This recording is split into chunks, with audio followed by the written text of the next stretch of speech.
بسم اللہ الرحمن الرحیم۔ محترم ناظرین، روایات میں آتا ہے کہ 10 محرم الحرام کو جب امام عالی مقام امام حسین کو بے دردی کے ساتھ یزیدی فوجوں نے شہید کر دیا اور آپ کی لاش مبارک کی بے حرمتی کرنا چاہی تو ایک شیر نہ جانے کہاں سے اچانک میدان کربلا میں آن پہنچا اور سیدنا امام عالی مقام امام حسین کے لاش مبارک کے پاس بیٹھ گیا۔ اور کوئی بھی یزیدی جب امام عالی مقام کی لاش مبارک کی بے حرمتی کرنے کے لیے آگے بڑھتا تو وہ شیر اس کو وہاں سے بھگا دیتا۔ محترم دوستو، وہ شیر کون تھا اور وہ کیسے 10 محرم الحرام کو عین اس وقت جب امام عالی مقام کی لاش کی بے حرمتی کرنی جانے لگی تو وہ وہاں پر پہنچ گیا، اور وہ شیر کہاں سے آیا تھا اور وہ شیر کون تھا؟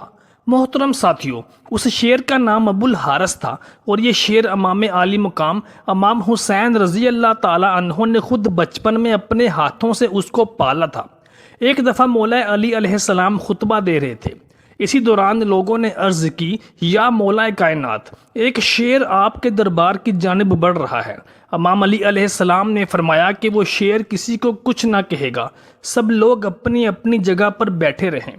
چنانچہ سب لوگ اپنی اپنی جگہ پر براجمان رہے، اور کیا دیکھتے ہیں کہ ایک بہت بڑی شیرنی اپنے منہ میں اپنا ایک چھوٹا بچہ دبائے امام عالی مقام حضرت علی رضی اللہ تعالی عنہ کے قدموں میں آئی، اور اس نے اپنا سر جھکا کر بارگاہ امام علی علیہ السلام میں سلامی پیش کی اور اپنی زبان میں عرض کرنے لگی کہ یا مولا کائنات، یہ میرا بچہ ہے، یہ یتیم ہے، اس کا باپ مر چکا ہے، میں چاہتی ہوں کہ یہ بچہ آپ اپنی سرپرستی میں رکھ لیں، اور جب یہ پل کر جوان ہو جائے تو پھر میں یہ آپ سے واپس لے لوں گی۔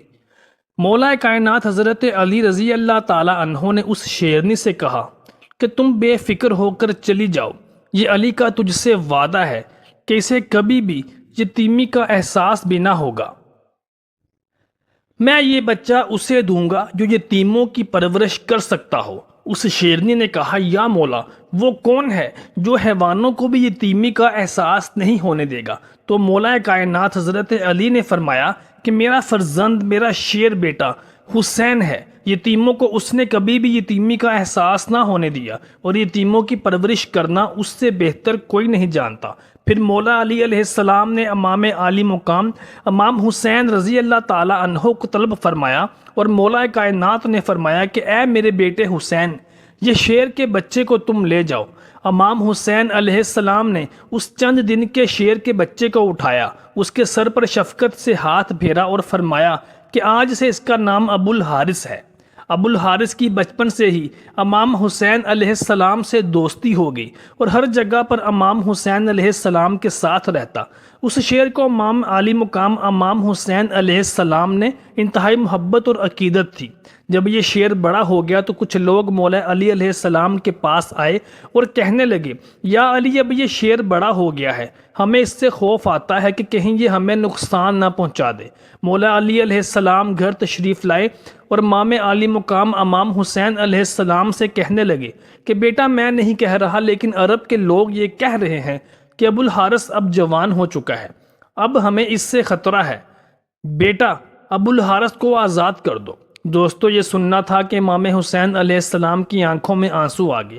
امام حسین مولا علی علیہ السلام کو دیکھ کر مسکرائے اور اپنے بابا کی گردن میں پیار سے باہیں ڈال کر مسکرا کر کہا، جی بابا جان، جیسے آپ کا حکم ہے۔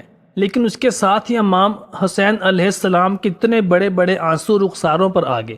امام حسین نے فرمایا کہ بابا جان، آج کا دن نکال لیں، کل ابو الحارث آپ کو نظر نہیں آئے گا۔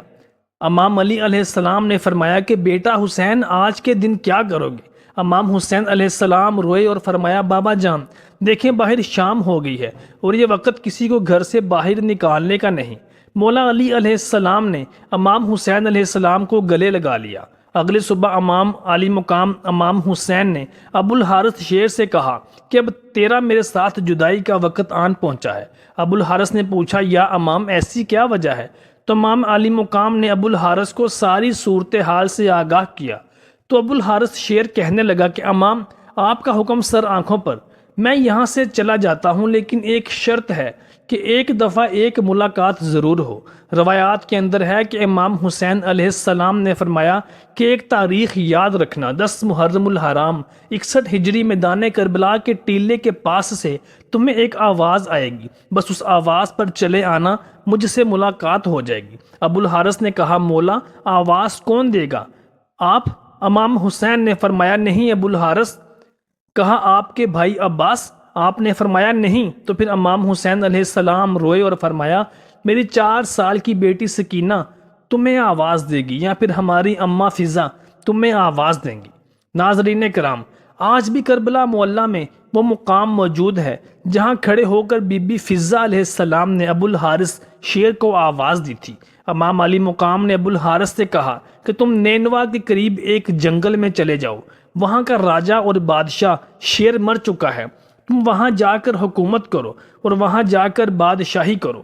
چنانچہ امام علی مقام امام حسین علیہ السلام کا حکم مان کر ابو الحارث مدینہ سے چلا گیا۔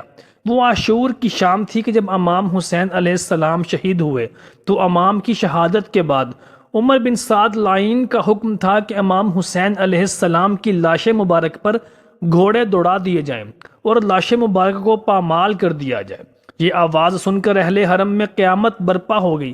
جیسے ہی افواج کے اندر یہ اعلان ہوا تو بی بی فضا علیہ السلام حضرت بی بی زینب خاتون سلام اللہ علیہا کے پاس آئیں اور کہنے لگیں، اے میری پاک سیدہ، رسول خدا صلی اللہ علیہ وآلہ وسلم کے ایک صحابی تھے جو سمندر میں سفر کر رہے تھے، اس کی کشتی ٹوٹ گئی، وہ کشتی کے لکڑی کے ایک تختے کے سہارا لے کر ایک جزیرے میں جا پہنچے۔ اس ویران جزیرے میں اس نے ایک شیر کو دیکھا، وہ شیر کو کہنے لگا کہ مجھے اذیت مت دینا، میں رسول خدا صلی اللہ علیہ وآلہ وسلم کا غلام ہوں۔ تو اس شیر نے جیسے ہی ان صحابی کی بات سنی تو وہ انہیں مارنے کی بجائے وہ اسے صحیح راستے پر لے گیا۔ بی بی فضا نے فرمایا، اے میری پاک سیدہ، اس علاقے میں بھی ایک شیر رہتا ہے، آپ مجھے اجازت دیجیے، میں اس شیر کے پاس جا کر اسے بلاتی ہوں اور ظالموں کے ارادے سے آگاہ کرتی ہوں۔ جناب فضا جنگل کی طرف جانے لگیں اور انہوں نے ابو الحارث شیر کو ابو الحارث کہہ کر آواز دی۔ جیسے ہی بی بی فضا صلاۃ والسلام کی آواز بلند ہونے لگی تو شیر چند ساعتوں میں ہی ان کے پاس پہنچ گیا۔ بی بی فضا نے فرمایا، اے ابو الحارث، کیا تجھے معلوم ہے کہ یہ ظالم امام حسین علیہ السلام کے جسم اطہر کو پامال کرنا چاہتے ہیں، اور لاش کو پامال کرنے کے بعد یہ گھوڑوں کی ٹاپوں سے ان کی لاش کو ناقابل شناخت بنانا چاہتے ہیں۔ یہ سن کر وہ شیر ابو الحارث بی بی فضا کے ساتھ آ گیا اور مقتل میں پہنچ کر امام حسین علیہ السلام کی لاش مبارک کے پاس بیٹھ گیا۔ مقتل کی کتابوں میں ہے کہ اس شیر ابو الحارث نے خون امام حسین علیہ السلام سے اپنی پیشانی رنگین کی اور روتا رہا، یہاں کے یعنی کہ جب کوفی لوگ گھوڑوں پر سوار ہو کر امام حسین علیہ السلام کی لاش کو پامال کرنے آئے تو دیکھا کہ ایک شیر موجود ہے۔ گھوڑے وہاں نہ ٹھہر سکے اور بے قابو ہو کر بھاگ نکلے۔ سواروں نے بھی پلٹ کر نہ دیکھا۔ جب اس واقعے کی عمر بن سعد لائن کو خبر ملی تو وہ لعنتی کہنے لگا کہ اس کو کسی پر ظاہر نہ کرنا، یہ ایک فتنہ ہے۔ جناب فضا سلام اللہ علیہا نے شیر کے آنے کی خبر جناب زینب پاک سلام اللہ علیہا کو سنائی اور اس طرح سے لاش اطہر پامال ہونے سے محفوظ رہی۔ ناظرین کرامی، کچھ لوگوں نے روایت کی ہے کہ بی بی فضا نے شیر ابو الحارث کو امام حسین علیہ السلام کا لاشا ڈھونڈنے کے لیے بلایا تھا، جو کہ یزیدی فوج نے لاش اقدس پر گھوڑے دوڑا دوڑا کر پامال کر دیا تھا۔ وہ گھوڑے آباچے کے نام سے مشہور تھے، جنہوں نے اپنے ٹاپوں سے نبی کے نواسے امام حسین علیہ السلام کا جسم اطہر روند ڈالا تھا۔ ناظرین، اس کا واقعہ کا ذکر مقاتل کی کتاب ریاض القدس میں